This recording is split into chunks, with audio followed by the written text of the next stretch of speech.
Howdy, motherfuckers. That's right, the cowboy hat means that I get to say howdy, and I say motherfuckers. Take that, YouTube. Suck it! So we are WrestleMania season coming up this Sunday, April 7th, 2013. Now, this is going up on Friday, which is tomorrow, because I'm recording it the night before. So, just a couple days away, right? April 7th. Check it out on pay-per-view, WWE WrestleMania 20 motherfucking 9. Fuck. I don't bleep this shit. So, what I'm going to do is I'm going to give my full rundown predictions of all 10 matches coming up. I'm going to try to make this as quick as possible because there's a lot of matches. I'm not giving no backstory why I'm choosing whoever the fuck I'm choosing. I'm just going to throw it out there. Excuse the scars and scrapes on my face. Long story, you're not going to hear it. So, I'm going to go ahead and run down the pre-show matches, then the other matches. I got this off of Wikipedia, so the order is probably not correct, but these are the matches that's going down. You ready? Let's get to it. Now, kicking off the pre-show, which I believe is on YouTube, Wade Barrett is putting his Intercontinental Championship on the line against The Miz. That's going to be a fun match. They have good chemistry together. Barrett's fucking awesome. I'm going with Barrett to defend his title against The Miz on the pre-show of WrestleMania. I'm going to need my phone for this one since it's long, but it's kind of listed. We're going to say the opening match, which probably isn't going to be, but whatever. Roll with me. Brodus Clay and Tensai and the Funkadactyls versus Cody Rhodes, Damien Sandow, and the Bella Twins. It's going to be an 8-person mixed gender tag team matchup. That is going to be the worst match on the card. But I'm going with the Funk Squad, Tons of Funk, Funk You. I'm going to go with Brodus Clay, Tensai, and the Funkadactyls to beat Damien Sandow, Cody Rhodes, and the Bella Twins. This match I am sad about, but kind of excited about. Fandango. So, Fandango versus Jericho. Gotta go with Jericho over that. Kind of sad for Jericho that he kind of just got thrown last minute. Like, he comes back at the Rumble to kind of build up to WrestleMania season. He's probably not going to be around much longer because I'm sure he's got a tour coming up. Somebody didn't turn their phone down. And I'm going to have to go with Jericho to beat Fandango. I kind of wish that there was a little bit more history, build-up, and backstory to it, but that's the way that it's going to roll. Listed next, we've got the No Holds Barred match. A rematch from SummerSlam 2012, Brock Lesnar versus Triple H. In the corner of Lesnar will be Paul Heyman. In the corner of Triple H will be my hero, HBK, Shawn Michaels. You know, that's why I'm wearing this cowboy hat. Shawn Michaels all the way, motherfuckers. Heyman, HBK, opposing corners. That if, I mean, just looking at the build-up to this match, look at the match at SummerSlam. Like, the thing that I like, I'll kind of get into this a tad bit, just because it's going to be a fun match. The thing that I like is, ever since Lesnar's come back to the WWE, he tries to stiff whoever he's in the ring with. Whether it be Cena or whoever the fuck he's in the ring with. He just tries to, like, use his power and all that shit. And you can tell in the ring with that, he's just trying to take control. And, like, Cena just let him do whatever the hell he wanted to do. The thing that I like about Triple H is that Triple H ain't going to take no shit. He's not going to get made to look like a bitch. Like that one match Lesnar and Cena had when fucking Cena had maybe like 5 moves on offense, which isn't abnormal because he's only got 5 moves on his offense, but it was a lot less offensive maneuvers on Cena's. But then Triple H comes through and he's like, bitch. Like, you're not going to fucking steamroll over me and I'm going to get my shit in.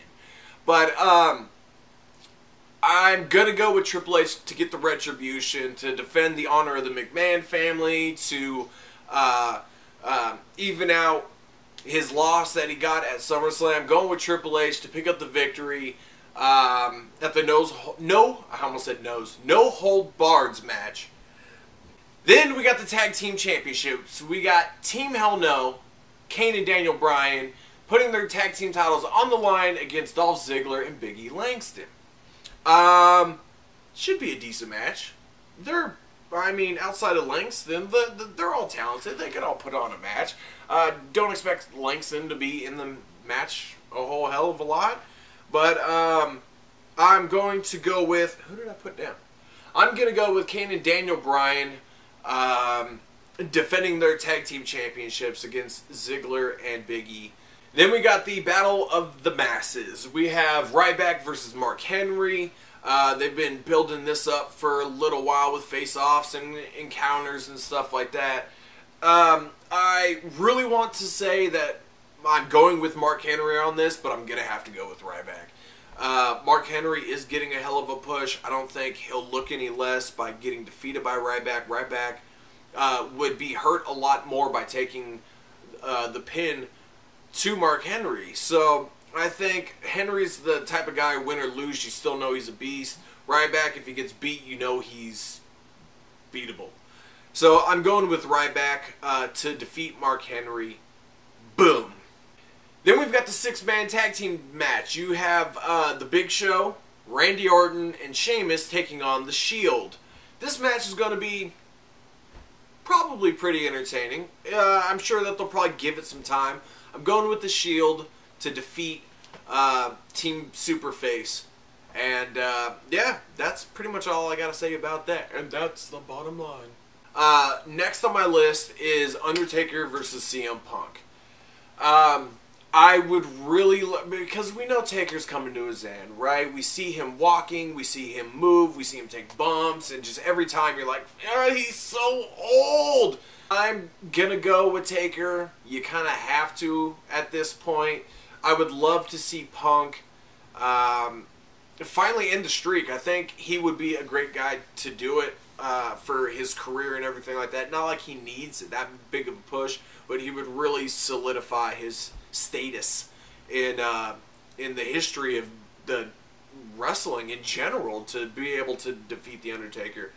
But The Undertaker is going to pick up the victory as long as he doesn't, I don't know, break something and he just can't stand up or whatever.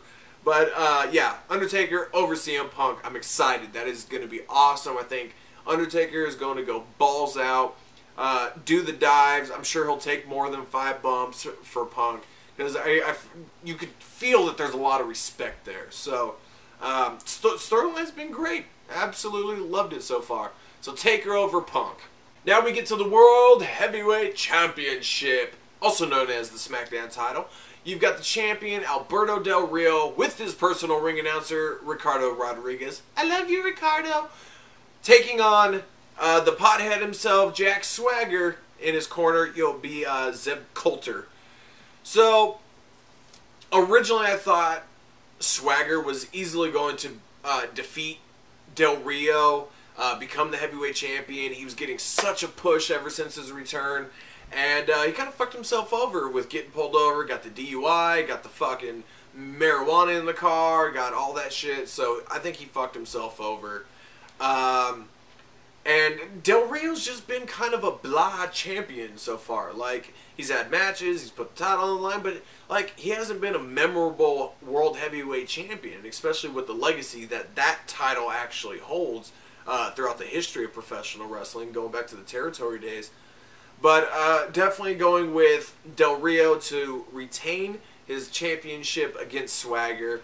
I'm excited to see the match. I'm not a huge Swagger fan, but he gets in the ring and he can go. So definitely going with Del Rio over Swagger, just due to the fact that Swagger's lost steam. And then we get to what is most likely, almost guaranteed, going to be the main event of WrestleMania 29. Now, here's the thing.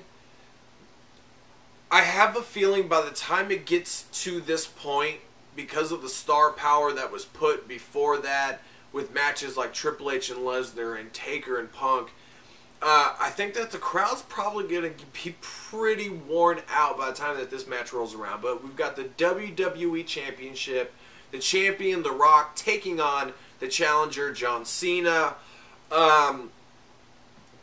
To me, it's obvious that Cena has to pick up the win. He lost to The Rock last year.